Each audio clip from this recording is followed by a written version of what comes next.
Bonne nouvelle pour la rentrée académique 2022-2023, l'École supérieure d'administration, d'économie, de journalisme et des métiers de l'audiovisuel ESAE vous ouvre les portes de ses différents sites. À Gbedjomende, à Bomé-Calavi, à Kpakpa et même à Parakou, l'université ESAE vous offre des bons d'études et des demi-bourses dans toutes ses filières en licence 1, 2 et 3. Et pour les 100 premières inscriptions en master 1 et 2, bénéficiez des demi-bourses. Nouveau bachelier, vous avez au moins la mention assez bien. Inscrivez-vous vite à ESAE et bénéficiez d'un bon de 50 000 francs CFA. Étudiants, étudiantes et nouveaux bacheliers, payez 200 000 francs CFA en sciences de gestion, sciences économiques, sciences juridiques et en administration des affaires en licence 1, 2 et 3 et 500 000 francs CFA en master 1 et 2, 250 000 francs CFA en administration générale, administration des finances, journalisme et métiers de l'audiovisuel en licence 1, 2 et 3 et 600 000 francs CFA en master 1 et 2. Alors, inscrivez-vous vite et profitez des offres exceptionnelles mais également d'un enseignement de qualité à l'université d'excellence ESAE. Infoline 90 93 65 21 ou le 98 98 14 00. ESAE, l'excellence à un nom. Dimanche politique sur ESAE TV, chers amis internautes, bonjour, bon réveil dominical, bienvenue sur l'invité. Ce dimanche, je reçois pour vous Irénée Agossa, il est le président du parti politique Restaurer la confiance RLC. Bonjour à vous, président Irénée Agossa. Bonjour téléspectatrices et téléspectateurs. Merci d'avoir accepté l'invitation, merci d'être là ce matin. C'est moi qui vous remercie. Avec lui, chers amis internautes, nous allons commenter un peu le déroulement du scrutin lié aux élections législatives du dimanche 8 janvier dernier qui continue de faire couler beaucoup d'encre et de salive. D'entrée de jeu, Irénée Agossa, vous êtes acteur politique. Dites-nous, comment avez-vous vu le déroulement de ce scrutin-là le dimanche 8 janvier dernier?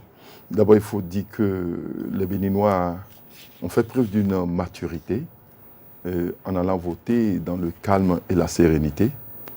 Et il n'y a pas eu des actes à l'encontre du processus démocratique dans notre pays.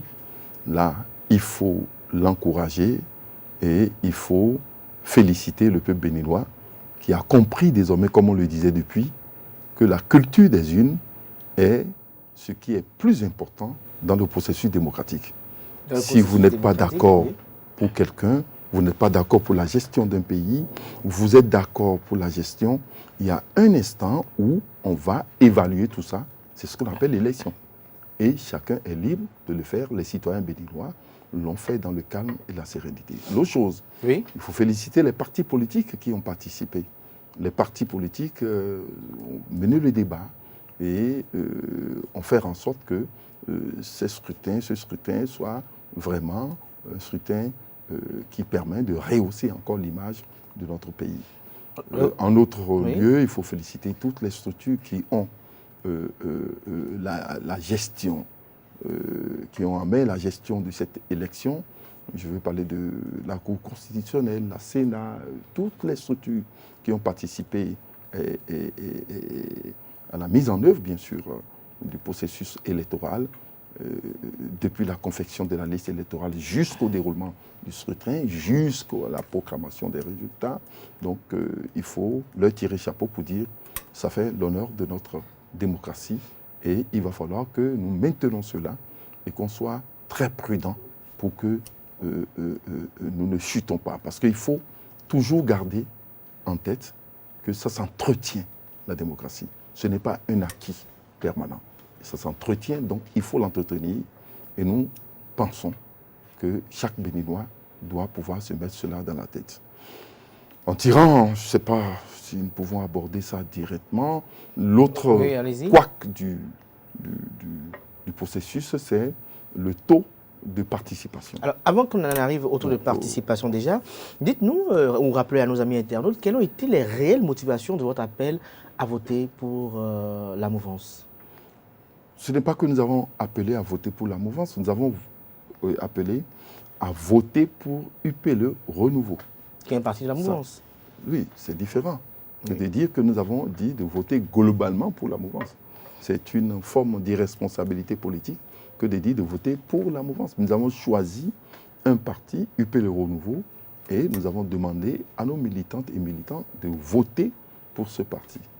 Vous n'êtes pas sans savoir que nous avons demandé à toutes les forces de l'opposition de se mettre ensemble pour que nous puissions gagner ces élections. L'enjeu de ces élections pour nous a été totalement clair. Il ne s'agit pas d'aller avoir quelques députés. Il s'agissait de tout faire pour avoir la majorité au Parlement, c'est-à-dire au moins 55 députés. C'est l'enjeu pour nous. Et nous l'avons dit, voici ce qui peut permettre de conduire à une mutation profonde de la classe politique nationale. C'est de là d'abord qu'il faut démarrer. C'est nous, notre manière de voir les choses. Ça dépend de l'enjeu de chacun. Mais notre enjeu, l'enjeu pour nous, pour ces élections, c'était clair. Vous estimez qu'il y avait d'autres enjeux pour d'autres? Pour d'autres. D'autres avaient pour enjeu juste de voir leur photo sur une affiche. C'est un objectif aussi qu'il faut atteindre. Tu n'as jamais été aux élections, c'est aussi glorieux de voir ta photo sur une affiche, ça te fait plaisir. D'autres ont peut-être d'autres enjeux. Ils ont fixé un enjeu pour cette élection. Ils sont libres. Mais nous avons dit, au niveau de l'opposition, l'enjeu primordial ici, c'est la majorité. Pour pouvoir faire en sorte que la mutation profonde de la classe politique ait lieu et que cela se déroule au sein de l'opposition, que l'opposition porte ce projet. Mais ils nous ont traités de tous les noms, vous êtes témoins. Opposition frelatée, on ne veut pas positionner tel, etc. Nous ne sommes pas populaires. On nous a tout dit dans ce pays. Je veux vous rappeler, le président de Restaurer l'Espoir, ça s'amusait même à dire que la FCBE nous a grillés, entre parenthèses, comme on dit chez nous, que c'est un jeu de Ludo, que c'est par 601 qu'on nous a écartés. Justement, que nous étions naïfs. Donc, pour rappeler à nos amis internautes, qu'est-ce qui s'est réellement passé on s'est tu avec la FCBE? Non, on s'est tu. Tout ce qu'on disait en ce temps, c'était clair. La priorité pour nous, c'est d'avoir 55 députés. Mais pour avoir 55 députés, il faut être ensemble. Il faut mutualiser les moyens et faire en sorte que nous puissions gagner. Entraîner les gens dans le mouvement de cette mutation-là. On l'a dit, mais ils ont tout dit de nous. On s'est tué. Mais nous avons lancé un défi pour dire, si vous partez de façon, et parce comme vous voulez le faire, vous n'aurez pas la majorité. Et comme vous n'aurez pas la majorité, vous ne pouvez pas porter ce projet que nous avons, qui est la mutation profonde de la classe politique nationale. Et puisqu'ils nous ont rejetés, nous avons demandé et cherché à voir du côté de la majorité présidentielle, mais quel est le parti qui est dans l'élan de la mutation? UP Le Renouveau a ouvert sa porte. Nous avons dit, vous êtes dans l'élan de la mutation. Ils ont dit oui. Nous voulons une mutation pour notre pays. Nous voulons que les choses changent, que ça ne se passe plus comme en temps, que ce soit sur le plan politique, sur le plan économique, sur le plan social, sur le plan culturel. Et nous nous sommes entendus dire, si c'est ça, alors vous prenez le leadership de ce mouvement et nous allons vous soutenir aux élections et vous devez faire en sorte que nous ayons plus de députés et que nous conduisions cette mutation au cours de cette période de transition parlementaire. Alors, et nous avons mené ce débat sur le terrain. Nous avons fait campagne partout. Partout. Il y a des zones où les gens n'ont pas accepté. Il y a des zones où les électeurs ont accepté. Mais globalement, UP Le Renouveau s'en est sorti avec 53 députés. Et quand les autres se sont retrouvés à 28. Donc, c'est la première force politique au Parlement, ce qui est indiscutable et ce qui nous permet de conclure que le peuple a fait l'option de la mutation. A fait l'option de la mutation et a responsabilisé UP Le Renouveau à pouvoir conduire cette mutation au cours de cette période de transition parlementaire. Le peuple a dit aux autres, votre programme ne me convient pas. Je prends l'exemple des FCBE. Le peuple a dit, vous ne pouvez même plus être au Parlement. Ils n'ont même pas 10%. Donc, ils ont été recalés. D'autres, ils ont été recalés. Celui qui a 10%, les démocrates, le peuple a dit, nous ne vous responsabilisons pas pour conduire à la mutation. Même leur terme dont ils parlent, restaurer la démocratie, le peuple a dit, vous ne pouvez pas le faire. Ce n'est pas vous qui allez le faire. Si le peuple avait accepté, le peuple allait leur donner les moyens de le faire en leur, Ils ont adressé des recours à la Cour. en leur donnant le nombre de députés qu'il faut pour pouvoir restaurer la soi-disant démocratie dont ils parlent. Donc, le problème qui se pose, la décision du peuple est claire. Nous avons gagné. Nous avons gagné et les autres ont échoué. Nos amis de l'opposition ont échoué. Ont clairement échoué. Et nous disons ceci par rapport à ce que nous avons fixé comme enjeu. Enjeu avant les élections. Lequel? Nous avons été, c'est clair, il fallait avoir la majorité pour conduire à la mutation, et répondre aux aspirations du peuple. Par rapport à ça, ils ont totalement échoué. Et nous avons réussi parce que le parti avec qui nous avons fondé notre vision là, et que nous avons dit qu'il faille accepter la démarche de la mutation et qu'on aille vers le peuple pour expliquer, ce parti UP Le Renouveau se retrouve aujourd'hui la première force politique du pays. Donc, alors, avec cette convergence d'idées, nous sommes et nous sommes fiers de ce que nous avons fait. Avec UP Le Renouveau, est-ce qu'on peut s'attendre dans les jours à venir à ce que Restaurer la confiance se fonde dans UP Le Renouveau? C'est un autre débat. C'est un autre débat que nous allons mener. Donc, ce n'est pas encore l'ordre du jour. Ce n'est pas encore l'ordre du jour, mais c'est une probabilité. Nous allons en discuter là, maintenant, puisqu'il y a un congrès. Il y a le congrès de restaurer la confiance. À ce congrès, le débat serait mené. On aura un débat clairement sur comment conduire maintenant la mutation avec UP Le Renouveau. Mais si vous voulez, moi, mon avis personnel en tant que chef de parti, en tant que leader de ce parti, il est évident, il serait évident que nous soyons avec eux pour conduire à la mutation. C'est ce qui serait plus cohérent. C'est-à-dire que, puisque le peuple a accepté, nous devons aller dans le sens du peuple, être avec eux pour pouvoir conduire à la mutation et faciliter les réformes, la prise des lois au Parlement qui doivent être conformes, bien sûr, aux aspirations du peuple. Donc nous devons être avec eux. Maintenant, dans quelle forme? Ne faites-vous pas une mutation vous-même aussi? Dans quelle forme? Il faut qu'on en discute avec eux-mêmes. Est-ce qu'ils veulent aujourd'hui qu'il y ait une fusion entre RLC et eux? Ça, nous n'avons pas encore fait tout ce débat. Est-ce qu'ils veulent que nous voulons que ça soit ça? On n'a pas encore finalisé le débat. Mais je peux vous rassurer que nous avons déjà commencé ce débat-là. Que ce soit en notre sein et en leur sein. Et je crois humblement que nous allons aboutir à une solution qui serait satisfaisante pour les deux parties. Alors, Irénée Akansa, dites-nous, est-ce que ça dit que là, dans votre poursuite actuelle, là, ce matin, vous n'êtes plus dans une toge d'opposants au régime du président Patrice Talon? Pourquoi nous ne sommes pas opposants? Nous sommes opposants. UP Le Renouveau est un parti politique de la mouvance présidentielle qui soutient les actions du président Patrice Talon. Opposant, oui. Est-ce que cela veut dire que c'est une idéologie du parti? Non. Être opposant ne veut pas dire que c'est une idéologie du parti. Si vous prenez, par exemple, un parti comme Moël, qui a fait campagne contre le BR, qui a fait campagne sur le terrain contre UP Le Renouveau. Les deux partis-là sont les partis de la majorité présidentielle. Moël aussi est un parti de la majorité présidentielle. Et qui a fait campagne contre ces deux partis pour défendre sa vision du développement du pays par rapport au soutien qu'il apporte au chef de l'État. Si je vais sur votre logique, ça veut dire que Moël devait être de l'opposition. Non.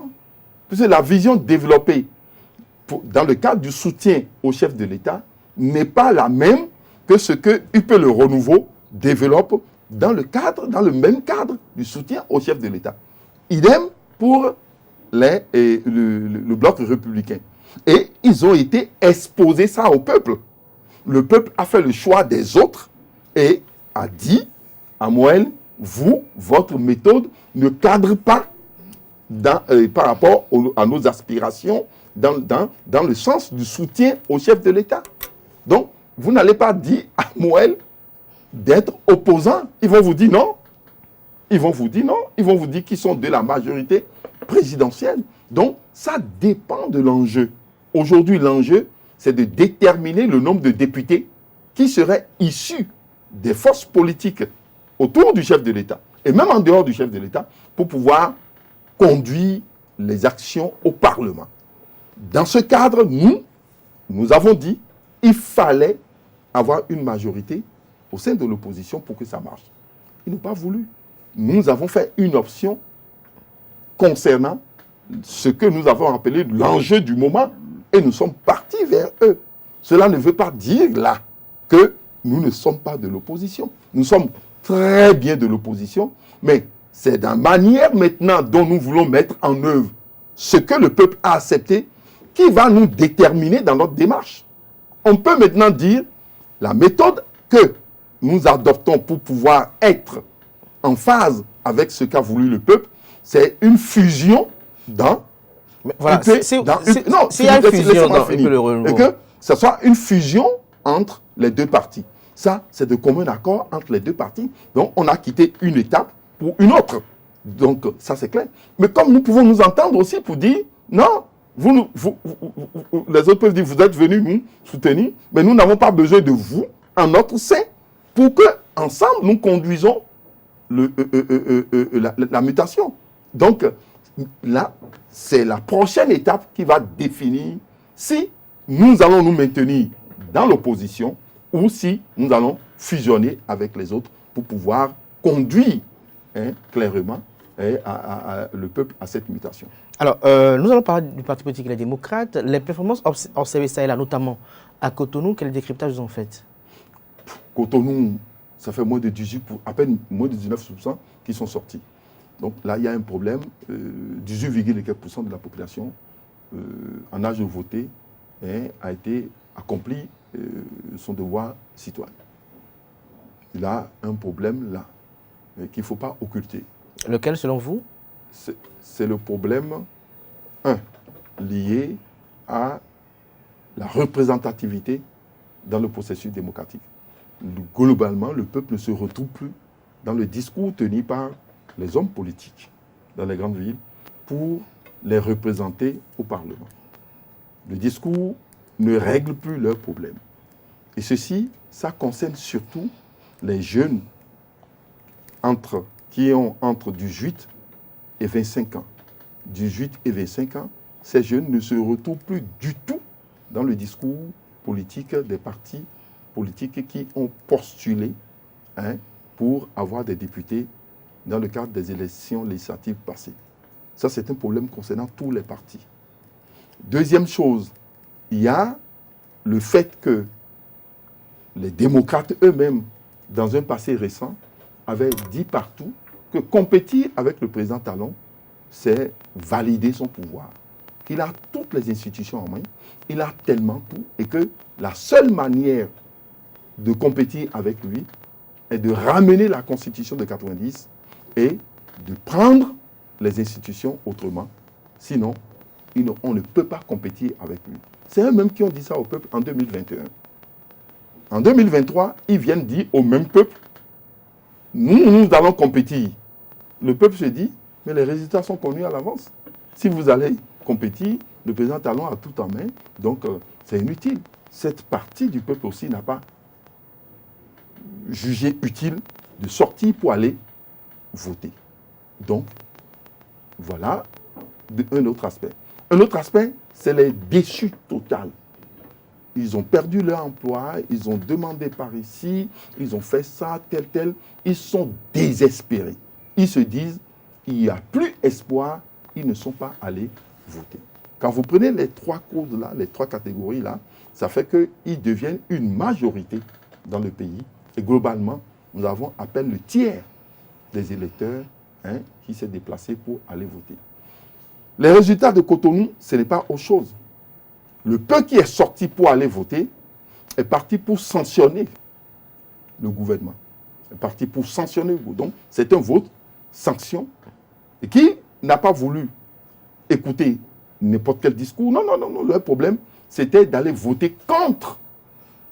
Justement, comment comprendre ce vote-là avec tout ce qui a été réalisé dans la capitale économique, tous les projets dont a été bénéficiaire cette ville? C'est ça ce qu'il faut faire et ce qu'il faut comprendre. Ça, c'est le message que le peuple a envoyé à UP Le Renouveau qui doit conduire à une mutation politique de manière à ce que, au-delà des réalisations du gouvernement, il faut que les populations puissent se sentir bien. Il faut que les populations puissent se sentir dans un état de bien-être qui leur permette de mieux jouir de ces réalisations. Si les populations n'ont pas un bien-être qui leur permette d'être ce qu'elles sont, de pouvoir être dans un mieux-être, les populations vont réagir autrement. Nous devons tirer leçon de ça. Et c'est pour cette raison d'ailleurs que la mutation est profonde. Il faut absolument qu'il y ait un autre type de politique, de gestion politique, de notre système économique, du système de redistribution par rapport à la croissance, du système de mise en place de la résolution des problèmes de chacun, de manière à ce que la population puisse se sentir concernée dans son bien-être, dans son vécu quotidien par rapport à l'effort que le gouvernement fournit. Donc, cela ne doit pas nous éloigner des réalités du terrain. Ça doit plutôt nous rapprocher des réalités du terrain et faire une comparaison entre ceux qui, en fait, ont bénéficié de ces infrastructures, des réalisations, et qui ont eu de tels comportements, et ceux dans d'autres villages ou bien dans d'autres villes qui n'ont rien eu du tout, mais qui ont voté massivement pour que les réformes puissent être poursuivies. Alors, il faut faire une comparaison et savoir ce pourquoi ça a été fait, pourquoi ça a été fait ailleurs, sans qu'il n'y ait réalisation, pourquoi ça a été fait ici, parce qu'il y a pourtant des réalisations et que ceux-là n'ont pas voté. Nous allons pouvoir l'étudier et, dans l'esprit de la mutation, nous allons apporter des solutions pour que, réellement, cette période de transition serve à régler les problèmes du peuple. Donc, une élection, c'est toujours pour que le peuple puisse poser ses problèmes. Bien sûr. Donc, il faut toujours l'écouter, mieux écouter ce peuple et étudier et analyser les réactions de chaque peuple et de pouvoir trouver solution. L'autre chose sur Cotonou, c'est qu'il faut pousser le peuple à comprendre. Il y a eu trop de mensonges et de désinformation. Les démocrates disent qu'ils veulent restaurer la démocratie. Ils veulent restaurer la démocratie. On a compris désormais qu'avec 28 députés, ils ne peuvent pas restaurer la démocratie. Et ils comprendront que ce n'est pas les gens qui peuvent restaurer la démocratie. Même le peuple, les 28 qu'ils ont envoyés, qui ne peuvent pas restaurer la démocratie. Ça, c'est pourquoi ils ne peuvent pas, selon vous? Ils ne peuvent pas. Ils ne peuvent pas. D'abord, le peuple les a empêchés de le faire. Ils ne peuvent même pas faire. Parce qu'eux-mêmes, ils sont partis sur la base du mensonge et de la démagogie, sur la base de la vengeance. Ça n'a rien apporté. Ce peuple a dit, nous ne sommes pas d'accord, de façon générale.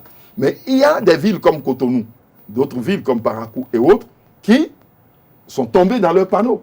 Mais on verra dans très peu de temps si... C'est pas dû aux sorties de l'ancien président Thomas Boni Yayi. Le président Boni Yayi est sorti, le président Boni Yayi est président d'honneur des démocrates. On ne peut pas espérer que les démocrates aillent aux élections et que le président d'honneur reste à la maison. Moi, je n'étais pas dans cette illusion-là. Le président Boni Yayi est président d'honneur des démocrates. Il a prouvé. Il a été sur le terrain. Ça, on ne peut pas le lui reprocher. Donc, on attribue les performances obtenues à Boni Yayi. C'est un citoyen. Oui, mais reconnaissons d'abord qu'il a ce droit. C'est vrai que les députés, aujourd'hui, sont les députés par procuration du président Boni Yayi. Les députés par procuration du président Boni Yayi. Donc, les populations, quand vous allez à Kwakwa, quand vous allez un peu partout, demandez qui sont les députés démocrates. Les gens ont été votés. Parce qu'ils étaient un peu déçus. Ils se sont énervés contre le pouvoir, il faut le reconnaître. Mais d'autres ont été parce qu'on leur faisait croire que le président Boni Yayi aura encore d'impact sur la résolution de leurs problèmes. Ce n'est pas possible. Il a fini son mandat, il est parti et il est président d'honneur du parti. Il a voulu faire campagne, il l'a fait. Et je peux vous dire que ce que les démocrates ont réussi, ils ont pu réussir à restaurer une partie de l'image du président Boni Yayi en ayant 28 députés par procuration de la part du président Boni Yayi. C'est vrai. Mais cela n'est pas contre la loi. C'est pas contre la loi. C'est pas contre la loi. Mais cela ne peut pas restaurer la démocratie. Alors, quelle est votre opinion sur les autres formations politiques qui n'ont pas pu obtenir les 10%? Bon, le peuple a fait le choix des grands ensembles. Le peuple a fait le choix des grands ensembles, donc ils n'ont qu'à tirer les leçons. Parce que tous les autres partis n'ont eu que 10% à répartir entre eux. Donc ils n'ont qu'à tirer les leçons. Alors, la FCBE qui se donnait, qui se targuait, disait que le problème de 10% n'est pas notre problème, etc. Ça, c'est les votes qui déterminent ça. Aujourd'hui, ils se rendent compte qu'ils n'ont même pas pu avoir 5%. Le peuple a fait le choix, en tout cas, en tenant compte de façon factuelle des résultats de ces élections, le peuple a fait le choix des grands ensembles. Des grands ensembles, donc il va falloir que nous soyons dans la logique des grands ensembles pour être en conformité avec la volonté du peuple. Tous ceux qui ne seront pas dans les grands ensembles d'ici peu, vous allez constater qu'ils vont disparaître. Ils vont disparaître, que ce soit FCBE qui était dans la logique, qui ne savait pas que c'était une logique d'héritage du président Boni Yayi. Ils étaient dedans, ils croyaient que c'était leur personne qui leur permettait d'avoir 10%, etc. Ils ont compris maintenant, quand le président Boni Yayi est sorti pour dire que FCBE, je ne suis plus FCBE, je suis démocrate, ils ont vu comment le transfert des voix a été net. Est-ce que on a quand même l'impression que dans vos propos, vous avez une amertume contre la FCBE? Non, pas du tout. C'est des constats. À cause de vos déboires, peut-être? Non, bon, pour les élections législatives. On les a avertis. Moi, j'ai averti une fois le président Roumpé. Je lui ai dit, tu n'es pas autant populaire. Nous avons fait le débat, même sur le choix des logos entre deux partis. Ils ont dit qu'ils sont capables d'assumer la sortie du président Yayi Boni. J'ai dit, c'est faux. Vous ne pouvez pas tenir, c'était une question d'héritage. Nous, RLC, nous ne sommes pas un héritage du président Boni Yayi. Si nous sortons, nous allons avoir encore nos voix. Nos militants ont voté pour nous parce que nous sommes RLC. Bon, ce débat est terminé. Alors, on a été maintenant aux élections. Ils savent maintenant à quoi s'accrocher. C'est à eux de définir, c'est à eux de savoir et de définir ce qu'il leur faut pour le futur. Nous avons dit que c'est le choix des grands ensembles. Ou nous allons fondre, nous, dans UP Le Renouveau, ou nous allons nous battre pour constituer encore un grand ensemble pour aller aux élections prochainement. Donc, il n'y a pas autre chose à faire à travers ces élections. Il faut aller dans la logique du choix du peuple. Le peuple a choisi les grands ensembles et il faut que cela soit clair. Même les démocrates que vous voyez là, s'ils ne vont pas dans la logique des grands ensembles et qu'ils n'arrivent pas à conduire les autres partis, d'autres partis vers eux, ils sont sur la voie d'une disparition totale. Parce que l'héritage Yayi Boni va s'émietter progressivement jusqu'à disparaître. Comme nous avons vu l'héritage Nicéphore Dieu donné son globe. Ça s'est émietté jusqu'à ce que chacun a pris sa route. Donc, c'est clair que le choix aujourd'hui, c'est le choix des grands ensembles. Et ces grands ensembles vont conduire vers une mutation où nous aurons désormais dans ce pays un président de la République issu d'un parti politique. Depuis le renouveau démocratique, nous n'avons jamais eu un président de la République issu d'un parti politique. Donc, ça serait la réussite de la réforme partisane. Réussite de la réforme partisane que vous appréciez désormais. Et René Agostin, dites-nous, au lendemain de ces élections législatives, il y a une formation politique qui est en proie à des dissensions, notamment le MPL. Est-ce que vous avez vent de l'actualité au niveau de ce parti politique-là? Et qu'est-ce que cela vous inspire? Bon, le peuple a fait le choix des grands ensembles, je vous ai dit. Ils sont en train de tirer... Vous, en tant que président de parti politique, ce que traverse le président Espérance Tebet, qu'est-ce que... M. Tebet, on a discuté. Et tout ça était prévisible. Parce que quand on a discuté, je leur faisais comprendre ce que c'est qu'une élection. L'élection, ce n'est pas seulement de déposer une liste. L'élection, c'est de gérer le jour des élections pour gagner, et même après les élections, tout ça. Je dis, s'ils ne sont pas ensemble, nous ne pourrons pas. Non seulement ils n'ont pas pu gérer les élections, c'est que l'après-élection est devenu encore compliqué pour eux. Donc nous, ça ne nous étonne pas. À eux de tirer les conclusions. À eux de tirer les conclusions pour savoir que ce n'est pas digne d'un parti politique qu'après les élections qui se retrouvent dans une telle situation. Nous ne sommes pas heureux de les voir dans une telle situation. Ce n'est pas digne des partis politiques. Moi, je suis président de parti politique. Ça ne nous honore pas. Ça ne permet pas aux jeunes de croire en ce que nous sommes en train de faire. Ce n'est pas bien. Il va falloir qu'ils entrent aujourd'hui dans la logique des grands ensembles pour que les problèmes soient réglés au sein des grands ensembles et qu'une idéologie soit vraiment adoptée et soutenue.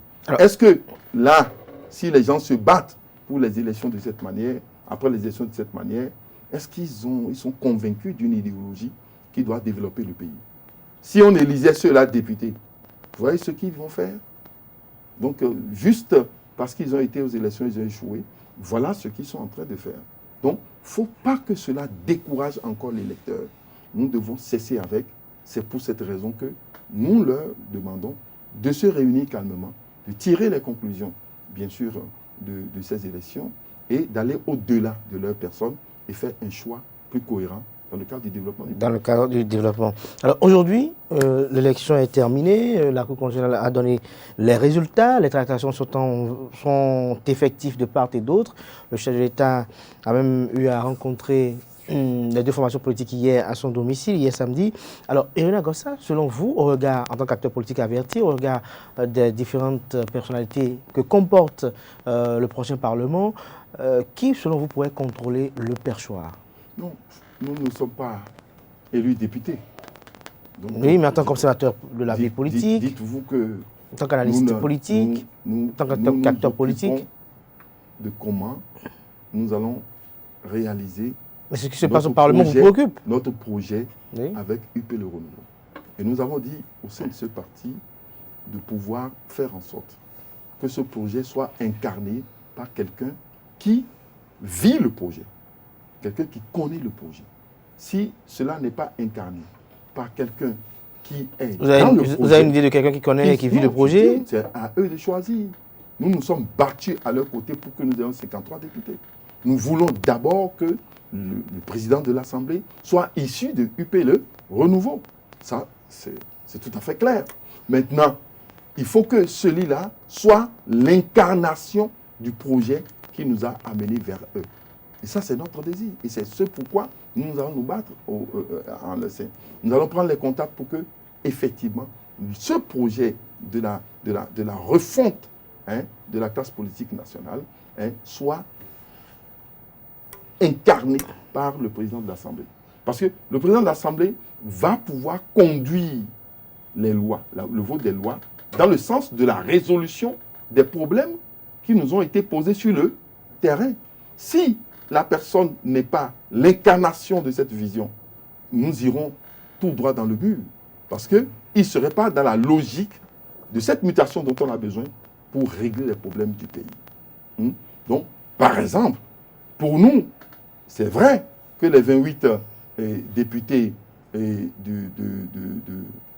démocrates sont tellement insignifiants dans le cadre de l'objectif qu'on s'est fixé, qu'est le développement du pays. Mais il faut tenir compte d'eux.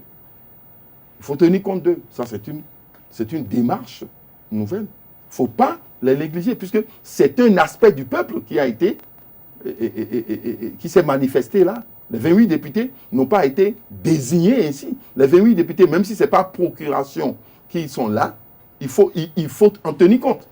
Parce qu'il ne faut pas dire que c'est nul, non, il ne faut pas les négliger. C'est une partie du peuple qui s'est exprimée. 24% du peuple s'est exprimé de cette manière. Il faut en tenir compte. Il faut absolument en tenir compte. Voilà des aspects sur lesquels le président de l'Assemblée doit pouvoir prendre des appuis et avoir un nouveau comportement dans la gestion du Parlement. Donc, il y a autant de choses qu'il faut revoir. Il y a autant de choses qu'il faut revoir. Il faut conduire les lois pour satisfaire. Là, vous livrez vos espérances par rapport à la 9e législature. Voilà. Donc, nous ne pouvons que espérer la résolution de ces problèmes, la manière de gérer l'Assemblée pour que les problèmes soient résolus, à travers celui qui incarne Pensez-vous que la 9e législature doit... Il faut que celui-là incarne le projet de la mutation et qu'il aille dans le sens de ce que nous avons voulu. Pensez-vous qu'une révision constitutionnelle serait à l'ordre du jour? Ce n'est pas le problème. Les gens qui ont posé ça comme problème au moment de la campagne ont échoué.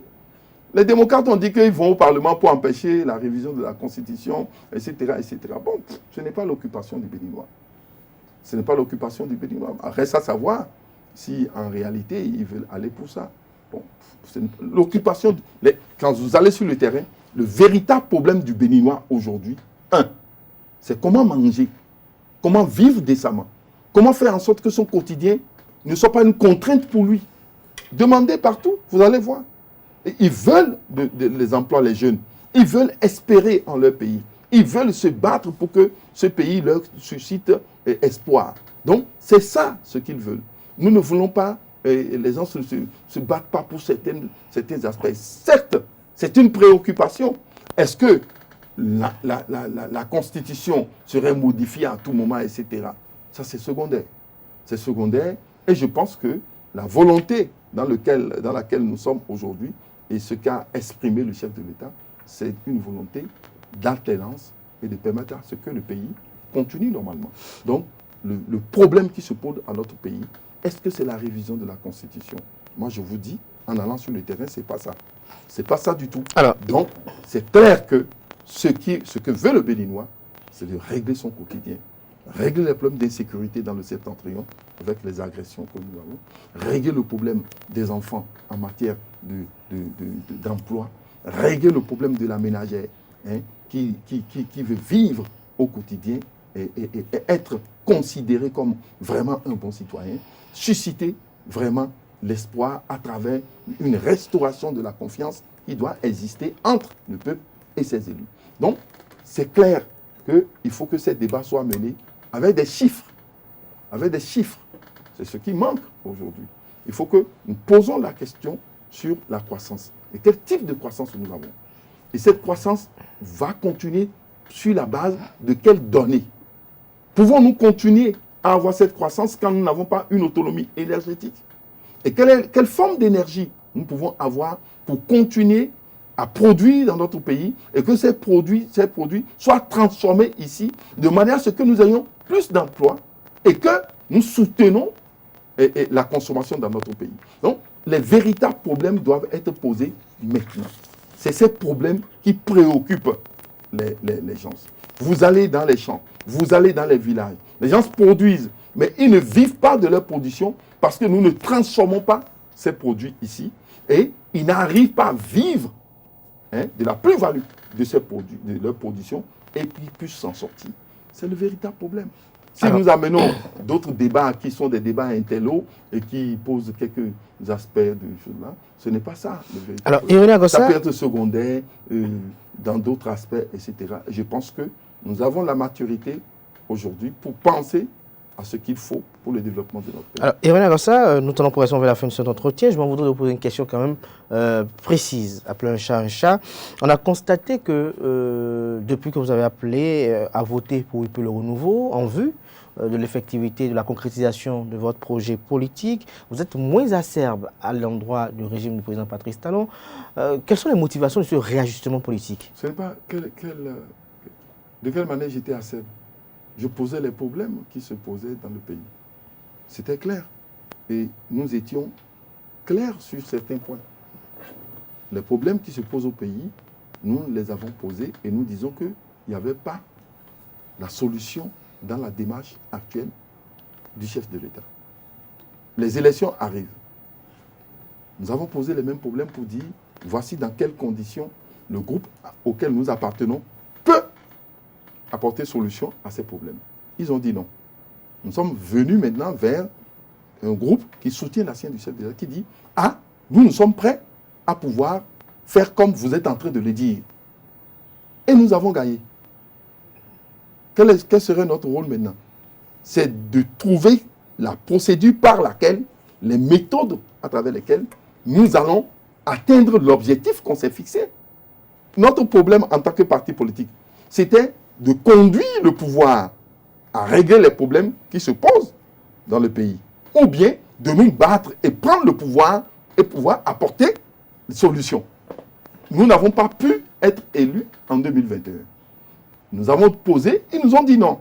En 2023, nous avons posé les mêmes problèmes. Mais nous n'avons pas pu nous organiser dans notre camp pour nous en sortir. On a vu d'autres qui sont d'accord autour du chef de l'État.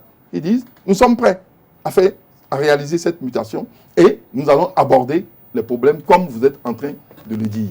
Alors, où se trouve notre position? Est-ce qu'il s'agit aujourd'hui de continuer à condamner? Je ne suis plus dans cette position-là. Je dois pouvoir continuer maintenant à chercher solution au sein du groupe. C'est ma démarche nouvelle. Parce que les populations qui ont voté massivement pour nous, qu'est-ce que vous voulez que j'aille leur dire si les solutions n'ont pas été trouvées? Parce que nous avons dit sur le terrain, si vous continuez, vous travaillez avec ceci, vous votez pour UP, le renouveau, nous allons pouvoir vous aider à trouver solution au problème. Ils ont dit, mais c'est le président Talon que vous étiez en train d'accuser, etc. Ils ont dit, non, les autres, nous avons dit, nous sommes aujourd'hui dans une phase de mutation profonde. Nous n'allons plus procéder comme en temps. Nous allons changer le concept.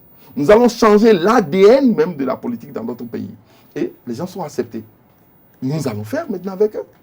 Donc, voilà ce qu'on a fait. Et nous avons fait les élections il y a combien de temps maintenant? Les élections se sont déroulées là. Et le week dernier. Donc, et déjà, les gens cessent à nous coller tout, etc., etc. Non. Les gens n'ont qu'à s'occuper de leur échec. Peut-être qu'ils n'ont pas échoué par rapport à l'enjeu qui sont les leurs. Mais nous, par rapport à l'enjeu qu'on a déterminé avant les élections, on a dit qu'ils ont échoué. Et le réel problème, quand vous allez poser, vous dites que le réel problème, laissez-nous autres. Nous allons nous battre pour nous en sortir avec les autres. Mais ce qui se pose, demandez déjà aux démocrates, pour restaurer la démocratie, ils doivent tout faire pour que le droit de grève revienne aux enseignants et aux agents de la santé. Est-ce que quand ils étaient allés sur le terrain, ils ont expliqué aux gens que désormais la grève doit revenir dans l'enseignement? La grève doit revenir dans les hôpitaux. Est-ce qu'ils ont dit ça? Je vous dis qu'ils mentent. Ils ont dit des choses, c'est la démagogie. S'ils ne reviennent pas sur ces lois-là, comment veulent-ils restaurer la démocratie? Une autre loi sur laquelle ils doivent revenir rapidement, c'est la gestion de l'opposition. Puisqu'ils condamnaient le chef de file de l'opposition pour dire que la loi qui a été votée n'est pas conforme à la manière dont il faut gérer l'opposition. Mais désormais, nous voulons voir si c'est eux. Le chef de file leur revient. Ah bon, ils doivent dire non. C'est pour vous dire que c'est des jouisseurs.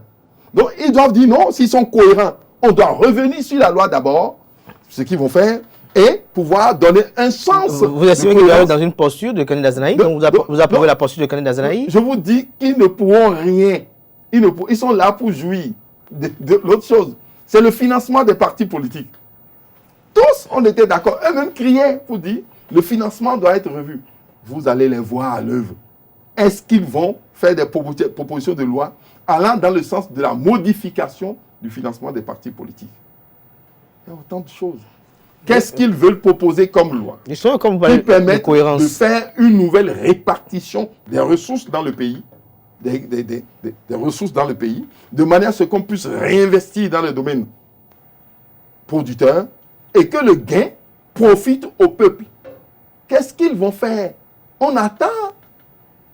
C'est ça, je vous dis.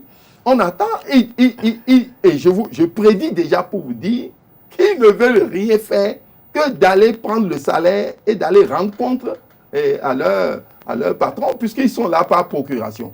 Donc, ils ne peuvent pas faire autre chose. Alors, la posture politique de Kani Dazanaï, ce que nous disons est clair. Elle est cohérente, elle? Oui, et notez, ils ne peuvent pas. Ils veulent aller pour jouir. Or, le peuple n'a pas besoin des jouisseurs en ce temps. Le peuple a besoin de ceux qui doivent se sacrifier pour permettre à ce que le processus démocratique puisse évoluer et que les choses changent de manière à ce qu'eux puissent trouver leur part dans le développement du pays. Donc, c'est ça ce que le peuple veut. Et nous disons qu'ils ne peuvent pas le faire. Ils ne peuvent pas le faire et dans très peu de temps, ceux qui ont voté pour eux seront déçus. Donc, nous sommes dans cette poursuite-là. Et nous disons que nous allons nous battre de l'autre côté avec les autres pour que ce que le peuple veut soit une réalité. La poursuite du président Azanaï Candide concerne le président Azanaï Candide. Bon, vous invitez-le pour discuter un peu avec lui. Ça nous ferait plaisir. Donc, de le recevoir. Le président Azanaï est responsable de ses propos. Ce que nous savons est que nous ne nous entendons pas avec lui sur un seul point, c'est-à-dire la non-participation aux élections. Parce que pour lui, il ne faut pas participer aux élections.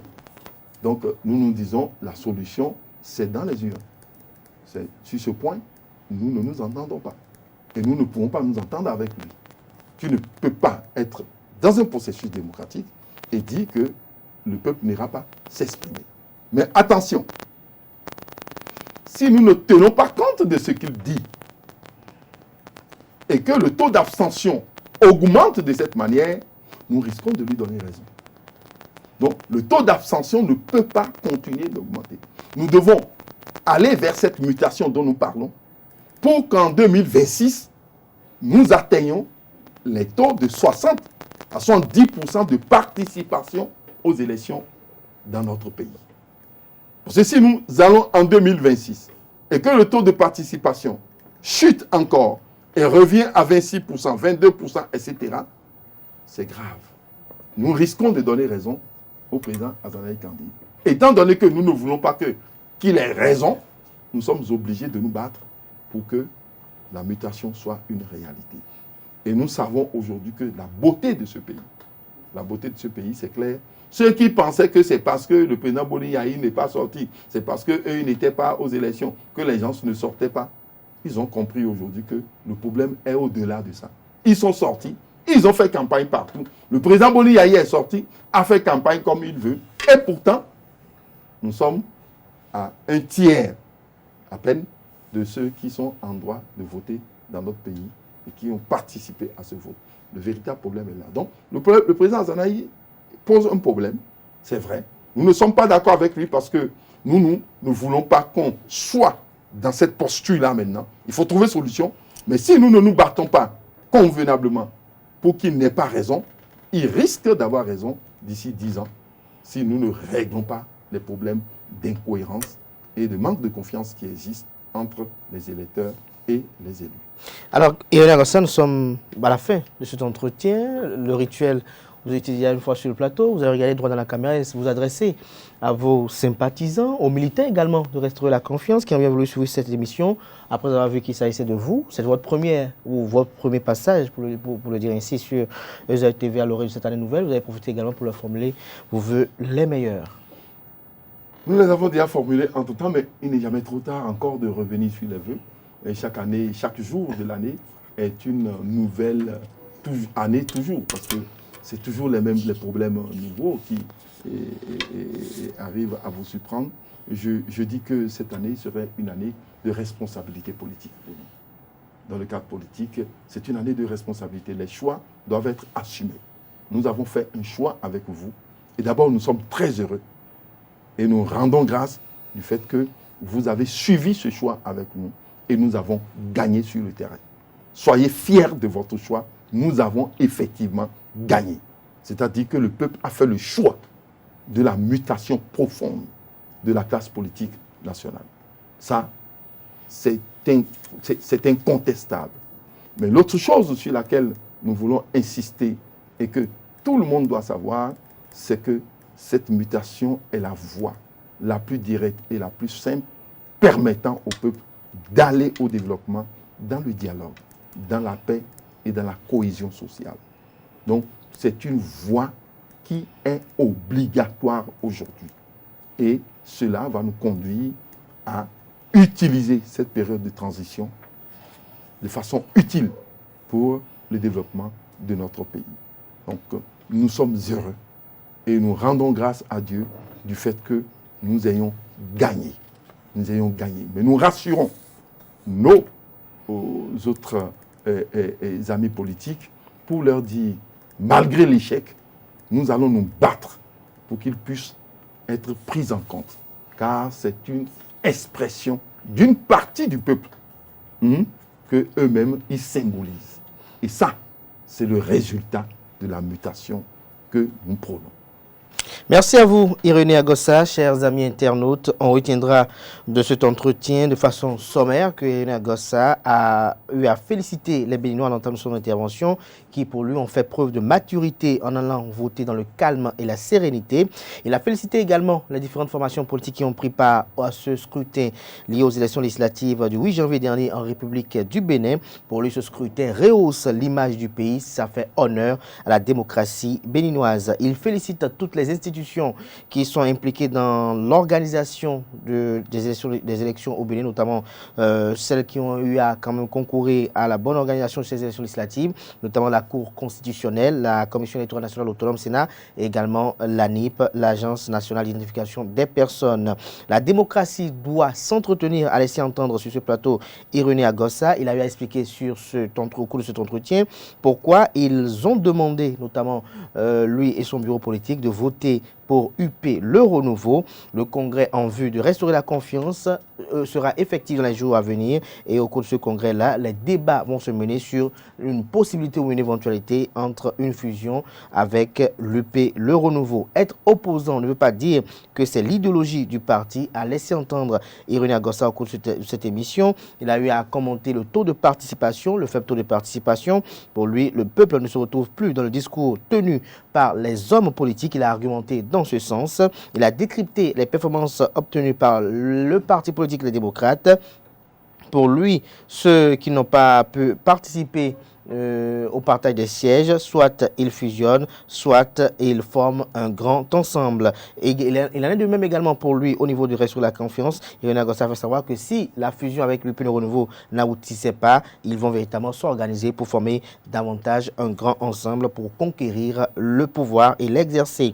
Il souhaite que le président de l'Assemblée nationale soit issu de UP le renouveau, Union progressiste le renouveau. Il a fait savoir que les 28 députés du parti politique des démocrates, selon lui, sont là par procuration de leur président d'honneur, l'ancien président Thomas Boniaï. Il a eu au cours de son intervention également à exposer les problèmes intrinsèques des Béninois. Il n'est plus dans une position de condamner, il est plutôt dans une démarche de rechercher des solutions aux problèmes des populations, nous a fait savoir Irénée Agossa au cours de son entretien. Il n'approuve pas la posture politique de candidat Zanaï, mais il nous a fait savoir que ce qu'il dit quand même a un brin de vérité, notamment ce qui est lié à l'abstention des Béninois, et donc si rien n'est fait, on risque de lui donner raison dans les jours à venir.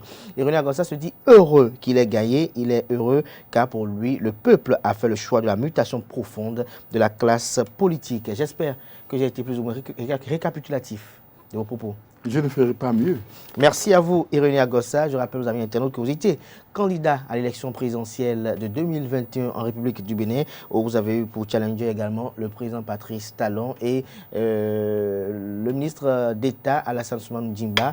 C'était à l'instant Irénée Agossa, président également du parti politique Restaurer la confiance. Merci à vous pour l'attention. Merci pour l'amabilité à ce programme télé sur ESAE TV. Portez-vous bien. Belle journée dominicale à tout un chacun et belle suite de programme sur ESAE TV.